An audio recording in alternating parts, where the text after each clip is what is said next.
Dear students, so now we have started the history of English literature, and what comes first is the Age of Chaucer, right? So this is also in your MA course, and uh, uh, this course starts with the Age of Chaucer.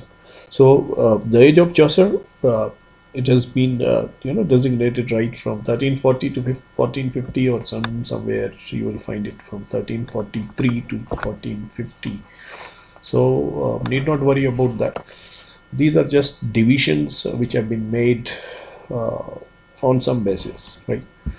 Then Geoffrey Chaucer, who you know uh, lived for around 60 years. He was born in 1340 and died in 1400. So this entire period of English literature is named after this great man, and we'll learn about why he is regarded as the highest among all the English writers. So let us first discuss the historical backgrounds of Geoffrey Chaucer's age. So this period between 1343 to 1450 is known as the Age of Chaucer, and let's take a marker. Okay, and it marked first significant literary age in English literature. Yeah, that is the reason why Geoffrey Chaucer is regarded as one of the greatest, because it was during this period that there was the first significant literary age in English literature came, and it initiated a new era of learning, and there were a lot of social, political, as well as religious changes which were happening in England during this particular age. So what you have to remember is this is the first most significant literary age in English literature, and it began a new era of learning, and there were a lot of socio-political and religious changes. Second thing is that now we'll talk about those socio-political and religious changes. So as far as religious changes is concerned, so if you go back to 450 AD, so then there came this uh, uh, the church with the Roman Catholic Church, but slowly a lot of corruption had come into the ecclesiastical affairs, or into the affairs of the church, and the church was directly interfering with the society. And earlier, the same church used to be the center of moral authority, social prestige, but now all that was gone, and the church officials, they openly defied all the norms of behavior, and they engaged in the acts of corruption. So there was a degradation of their uh, values, and also a lot of superstitions, they were floated by the church. So there was a strong dislike for the papal or the church interference. This is the religious change which happened during this age. And the second thing is, if you talk about the political thing, political issues, then there was a strong nationalistic passion due to the Hundred Years' War between England and France. So, this Hundred Years' War, it's not that England was at war with the France, but it was some kind of war for the throne, right? When ultimately people, they got frustrated with these conflicts, so you know they wanted something solid, something their own, something from their own nation, and this Hundred Years' War was a series of armed conflicts fought between the kingdoms of England and France during the late Middle Ages, that is, prior to this, right? And that happened between 1337 to 1453. So it's not exactly 100, but 1337 1337 to 1453.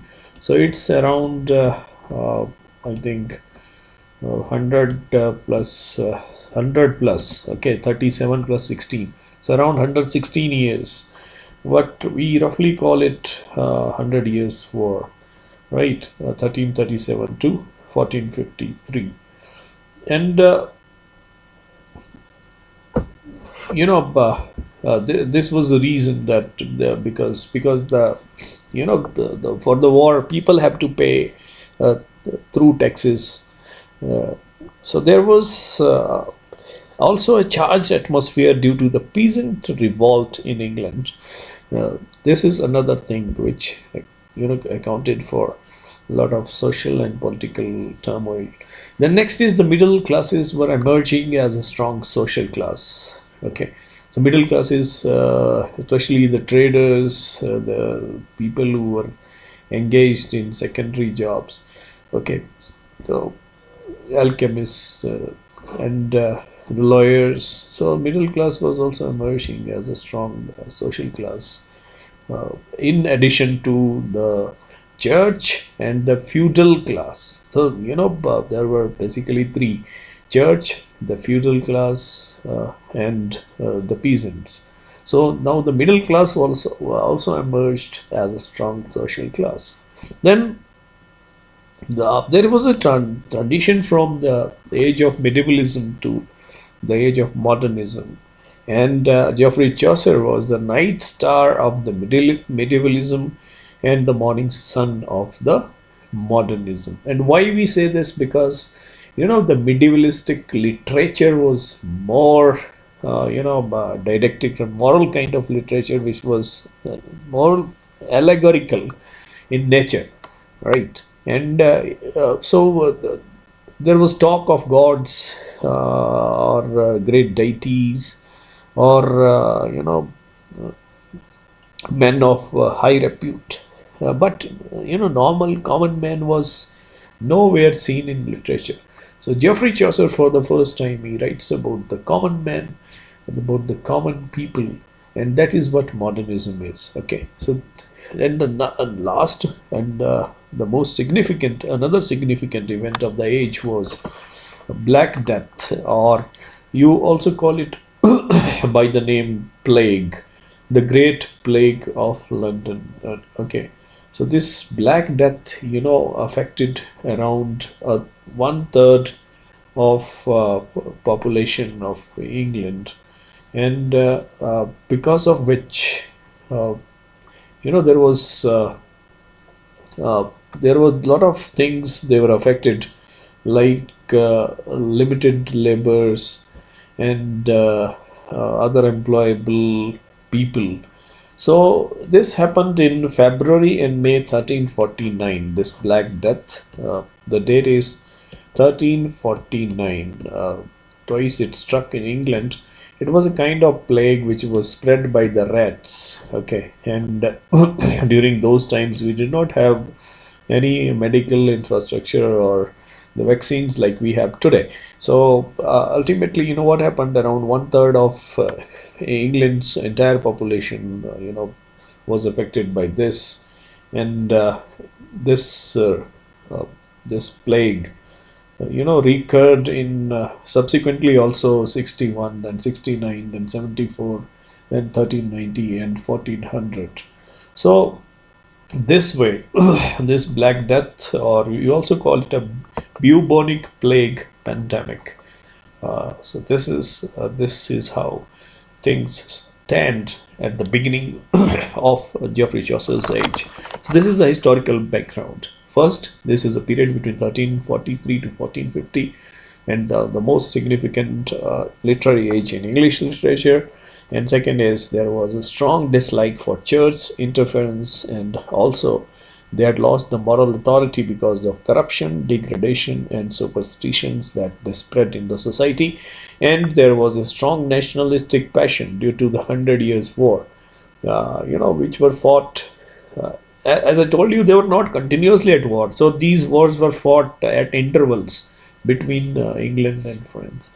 Then peasants revolt, another cause, and middle class emerging as a strong national social class, and the last one being the Black Death, which reduced the country's working population. Okay, so these are the historical factors. And before you study a particular poet or author, you must know the historical background, because literature is written by man and man is a product of history.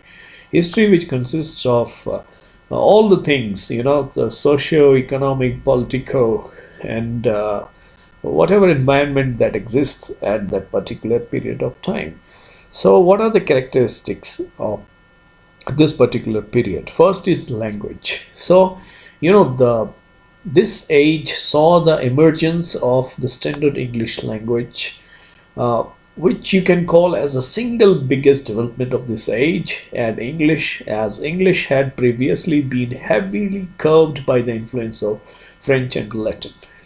French was the language of the rulers, and Latin was the language of the church, and both were quite dominant before this. So English was nowhere. What you know today as English was nowhere. So there were dialects, which were spoken across different parts of England. So there was no standard language of England. So Geoffrey Chaucer not only set the East Midland dialect as the standard English, but he also popularized it. And this, credit goes to this Geoffrey Chaucer only. So the East Midland dialect, that became the accepted form of standardized English, and this language then saw great achievement and expression in the masterpieces of Geoffrey Chaucer that you will learn, the Canterbury Tales. Then the third point is the French and Latin. Now they were the influence was reducing on the language of the day, and the reasons you already know. We already covered here. Why? Because there was a lot of interference, or you can call moral degradation or corruption, which had crept into the church. So Latin and French because of the 100-Year War. So people wanted something of their own, that because of that nationalistic passion. So these are the reasons. That's why I told you must go through the historical features of a particular age before you study a particular writer. Okay, so French and Latin saw a reducing influence on the languages of the day. क्योंकि उनका influence कम होने लगा. French और Latin का क्यों होने लगा वो हमने हिस्टोरिकल रीजंस में देख लिया. पहली बात, जो 100 years वॉर थी फ्रेंच के साथ, जो 1337 से शुरू हुई और 1453 तक चली. राइट, ऐसा नहीं है कि वो 116 साल तक बॉर्डर पे ही लगे रहे लड़ने में. ऐसा नहीं है, वो बीच बीच में होती रहती थी कॉन्फ्लिक्ट और वॉर्स, वो बीच में चलती रहती थी उन दोनों के बीच में. तो इसकी वजह से क्या हुआ, लोग जो थे फ्रस्ट्रेट हो गए. उन्होंने फिर इस French they started having a strong nationalistic passion. Okay, so in place, then Chaucer's use of language to describe the man in his place, because of his beauty and simplicity and humor, because he was a great writer. And another thing that we'll discuss is curiosity and criticism. And this age is also known for its strong criticism of the established order and religion. Why? Because church was the dominating authority in the social and religious life of people. But because of the degradation, moral degradation, and corruption, widespread corruption in the affairs of the church, so that's why church authority was challenged, and there was a renewed interest in common man's affairs, right? Because the church or the churchmen, they were exposed, right, how they exploited people. So that is why people, the interest in common man's affair was renewed or revived. And there is a theme of mockery of romance. You will see this in Canterbury Tales, where Geoffrey Chaucer makes a mockery of romance. Okay, then the drama though drama proper that did not appear here because that happens at a later stage. But that the features of drama, they were quite uh, commonly seen here. So those historical fables and the romances, they had more humanistic themes. And then you can understand that it was a period of great social and intellectual moments, as well as the poverty.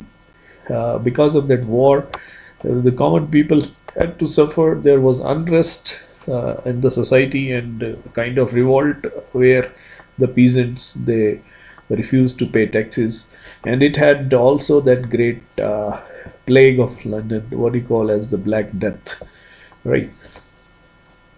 And obviously there was criticism of church and uh, turning back to the common man. Then in prose, as you know, that prose properly had its beginning in the Elizabethan age, but there was a beginning made in this age due to the growing of language. Prose was now experimented with. So there was first biblical translation which was made by John Wycliffe, an example of this. And the prose writing, they are both in original and individual. Okay, it's like Thomas Malory's King Arthur. So here there is a desire to shed the grip of Latin, and there was a demand for English Bible. So then formation of allegory was refined in this period. There was the return of alliteration. What is an allegory? That I'll cover in another video.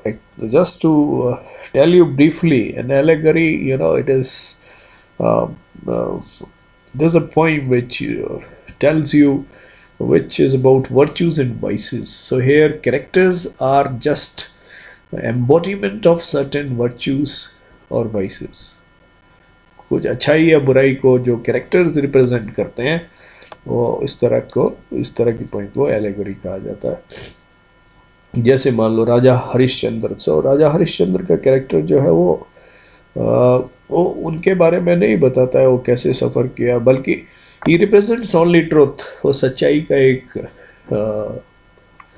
Image बन के रह जाता है. तो इसी तरह allegory, there are characters who personifies certain virtues और vices, अच्छाई या बुराई को रिप्रेजेंट करते हैं. जैसे शिवेलरी है, ब्रेवरी है, करेज है, जस्टनेस है, राइट, इस तरह से. Then alliteration, again repetition of the same consonant sound at different points in a line, alliteration. So उसको रिप्लेस हो गई वो rhyme in the middle ages. And if you name the significant prose writers, then Chaucer himself was one, and there was John of Trevisa and John Wycliffe. So there was also a great influence of Scottish works like Barber. And then in poetry, so the age of Chaucer saw the birth of English poetry. In uh, Chaucer's age, it continued to flourish, and it assumed a kind of unparalleled position, right? And that means it was ahead of everything, the prose and drama. So the most noted poets of this age were Chaucer, Geoffrey Chaucer, John Gower, and William Langland. And okay, so Spenser, which you see at the later age, in Elizabethan age, he became the father of poetic diction, because there was no poetic diction before his age. So the poetry saw amalgamation of rigid humanism and secular passion. So this you can skip here. The next is, there were new forms of poetry like narrative, descriptive poetry that were enhanced during this period. Okay, Chaucer himself was a very acute observer. He was he traveled well, and he had a lot of experience of life. He was sociable, and he knew about people. Uh, their diverse backgrounds, and you find an evidence of all that in the Canterbury Tales. So then, you will find in Canterbury Tales how he brings out the minute peculiarities and complexities of human nature, and he has introduced new kind of stanza, 7 line stanza, which is rhymed, which has a rhyme scheme A B C C, and it is also known as Chaucerian rhyme meter or rhyme royal. And he uses humor very liberally, and you can find it human sentiments in Legend of Good Women also. So if you talk about Geoffrey Chaucer's writings, so normally you can divide Chaucerian poems into 3 stages. First is the French, second is Italian, and third is English. So he started it writing in French, then he also wrote in Italian, and finally the masterstroke was made by him in English.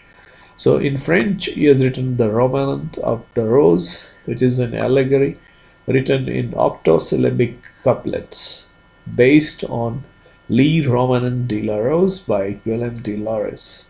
Right? So another is the Book of Duchess, uh, the Complaint into Pied, okay, Pity, etc. Then in Italian phase, he writes the Parliament of Fools, Troilus and Crescent, which is based on Boccaccio, one of his best narrative work, and the Legend of Good Women, which actually is a collection of 19 tales of virtuous women of antiquity of the past, okay, which is written in heroic couplet, and the House of Fame. So after this came the masterstroke of this genius, and through Canterbury Tales, in which we have Parsons' Tale, the Tale of Melibœus, etc.